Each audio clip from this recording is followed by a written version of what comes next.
Welcome to 888 Sport. This is Emma Spencer with my take on the day's racing. Well, at the moment, certainly in the south, it's absolutely glorious. I'll be heading up to Warwick for Ladies' Day, looking forward to that.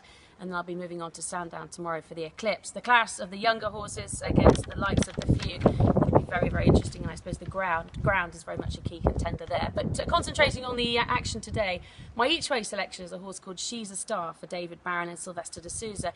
She's basically best at Doncaster and she's returning there. She's won 4 of her 5 starts there in the past. She was also third in this race in 2012, and I just think at the prices she's teed up to run really, really well there. Then in the 7 o'clock at Beverley, quite a competitive card up there this evening. I like the chances of Richard Fahey's Grand Beauty. She's bred in the purple. She's just had the 1 start so far and she's shaped with an awful lot of promise. That was over 6 furlongs at Ripon. She drops back to 5, but Beverley stiff 5 furlongs. She's bound to have improved plenty for that run.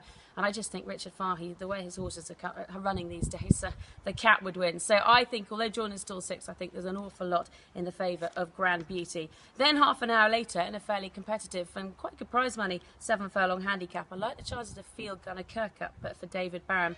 This is a horse I've been following for a while because he's very, very much a 7 furlong specialist. Ideally, he'd love a little bit more cut in the ground. He's not going to get that at Beverley this evening, but he's a horse that can go forward, and I think that quite often is suitable to the likes of Beverley. He's on a fairly attractive mark, and he went very, very close when he was nailed right on the line last time out. All in all, I think he's teed for a good run, and it should be a great day's racing.